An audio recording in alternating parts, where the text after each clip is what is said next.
TV, we have some news from the boxing world, from our world champion, John Riel Casimiro. Not so nice news because he has been charged here in the Philippines. Ngayon, he's in the United States.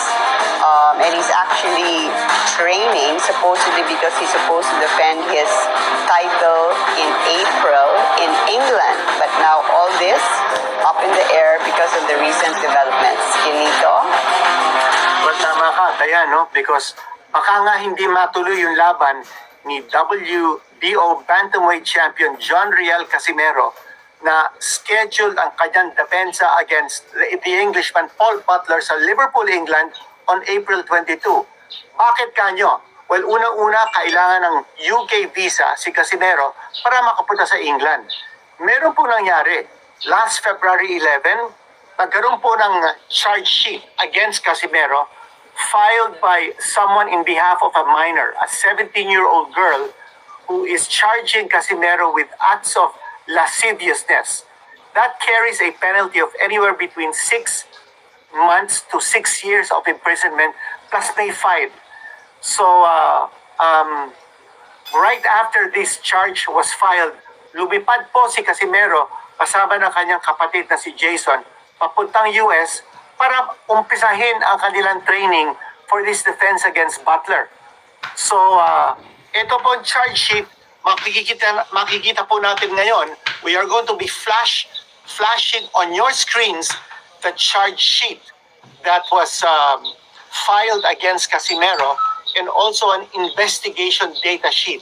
So makikita po natin yan, ibubura po natin yung pangalan ng minor who apparently is a Muslim of 17 years old. Hindi po namin sasabihin kung sino siya. However, the case has been filed and Casimiro has to plead or has to answer the charges whether guilty or not guilty. So, Yes. Casimiro po ay nasa Amerika ngayon. And Dayan, there was a recent picture showing Casimiro With Donaire. Donaire Yeah. Jr. Dayan. Yeah, so, I mean, all this because of this recent charge. So, baka may magiging pagbabago or challenge si Casimiro to be able to go to England to defend his title. But as you were saying, meron tayong nakitang post. I think it was posted by Nonito Donaire himself of him and Casimiro. So naalala natin before na they had so many like tough words against each other when they were supposedly going to fight. Diba maraming nangyari. But we don't know if whether that means Casimiro is gonna join the promotion company that Donaire is in. We don't know how this is gonna affect this fight. But Kirito, you also mentioned that the party who is responsible for the boxing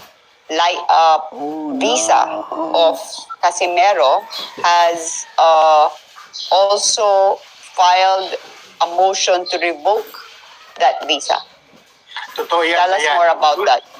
Okay, but going back to that picture with Donaire, makikita po natin, we are going to be flashing that picture also on your screens so you can see it. Yung pong nasa likod si Steven Lunas. Kaibigan po yan ni Casimiro who also serves as his cutman. Now, in answer to your question, Dayan, yes, Tom Brown, who handles the promotional activities of Al Heyman's Premier Boxing Champions, was responsible for applying and endorsing the request of Casimiro to get a U.S. visa. He was granted a non-immigrant working visa because as a professional fighter, you need that to be able to get to the U.S. However, hindi pa po nag-expire yung visa niya. But as soon as the case of Casimiro was filed in the Philippines, in Taguig specifically, for this acts of lasciviousness, Tom Brown himself filed a letter with the U.S. Immigration Department saying that he would like to revoke the balance of the visa of Boxing visa. So, kung may natitira pang buwan, yung pong visa ni Casimiro sa US, Tom Brown, who was the main sponsor of this visa, is revoking it. And he is asking now the U.S. Department of State to revoke this expiring or the duration before the expiration of this visa. In Yeah. other words, they want him deported from the U.S. Yeah. Kung i-deport si Casimiro from the U.S. at ibabalik siya sa Pilipinas, he will now have to face charges against him by Here. his 7-year-old girl dito po sa Pilipinas. In which case, baka hindi po siya makakuha ng UK visa. And you remember, the WBO said very clearly, for whatever reason, kung hindi makarating si Casimiro sa Liverpool para lumaban kay Paul Butler on August 22, he will be stripped of the WBO Bantamweight Championship. So whether he cannot get a visa, whether he is injured, whether magkasakit na legitimately, whether hindi makakuha ng timbang, for whatever reason, he will be stripped. So there are no Yeah. more excuses and no more reasons. Kung hindi Yeah. makakuha ng UK visa si Casimiro, hindi siya makakapunta sa England, hindi siya makakalaban kay Paul Butler on April 22. And Dayan, this now opens up an opportunity for one Filipino fighter whom we recently spoke with, Right. si Jonas Sultan. And you remember, Dayan, that in Yeah, he said, sabi niya, ready siya anytime in case he needs to step up to fill that slot.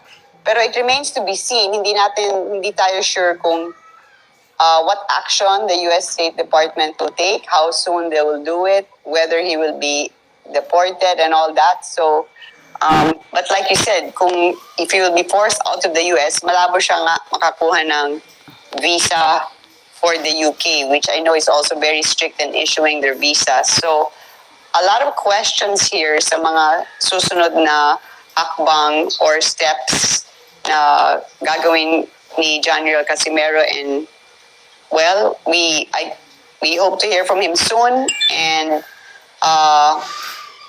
if it does happen na hindi siya makalaban dun sa England, is well, the good news is that there's another Filipino nga na nakausap natin, si Jonas Sultan, who says he's really getting in shape there in Las Vegas with Yumir Marshall and with Jerwin Ancajas and Gio Santissima. If he is called up. Remember Dan, si Jonas Sultan is rated number 4 by the WBO in the bantamweight division and number 7 by the WBA. He's coming off that rousing victory over Carlos Caraballo. 4 na beses po, pinatuban niya yung previously undefeated Caraballo in New York last October. So, he's certainly ready. Kausap po natin. Let's roll that tape to listen to Jonas Sultan saying that he's ready if in case hindi makalaban si John Riel Casimiro. Just in case hindi makadating si John Riel Casimiro, hindi natin inaasahan na hindi siya makakapunta. Sana naman makapunta si John Riel. Pero kung sakasakali man hindi siya makapunta, ikaw ba ready mag-step up na labanan si Paul Butler sa Liverpool, England? Jonas? Yes sir, talagang nakahanda po tayo anytime, anywhere yung mindset natin. Kung sakali man na magkaroon ng problema si Janel sa kahit ano, kasi hindi natin alam mga pangyayari, hindi natin naasahan yung mga ganon. So anytime sir, ready tayo sa pwede tayong lalaban kay Paul Butler na talagang pinaghandaan ko rin na makalaban ko si Paul Butler. Pinag-aaralan ko na yung niya, sakali man na basta ako sir, ready ako. Okay, narinig na natin si Jonas Sultan. Ang sinabi niya is that in his heart of hearts, sana naman matuloy yung laban ni Casimiro because Pilipino din siya. Meron tayong malasakit, and we hope that he's able to solve all of his problems, managerial, emotional, personal, emotional. Lahat po yung mga problema ni Casimiro because humahanga tayo kay Casimiro. He's one of the world's best Filipino boxers. Super galing ni Casimiro. Nakita naman natin yung ginawa niya kay Duke Maika, yung ginawa niya kay Zolani Tepe. He is an incredible fighter. And we wish him all the best. We hope that he's able to solve his problems. Yet, sabi mo nga Dayan, kung hindi siya makakuha ng UK visa and for some reason, hindi siya makalaban on April 22nd, meron po naghihintay na Pilipino ready to step in. And bahala na si Sean Gibbons to make that play possible. Kung sakasakali man, Jonas Sultan versus Paul Butler for the vacant WBO Bantamweight Championship, April 22 sa Liverpool, England, kung hindi po matuloy si Casimiro. And yan po ang ating breaking news for the day. And Dayan, it was great to be able to share this information. We gave our viewers a look at those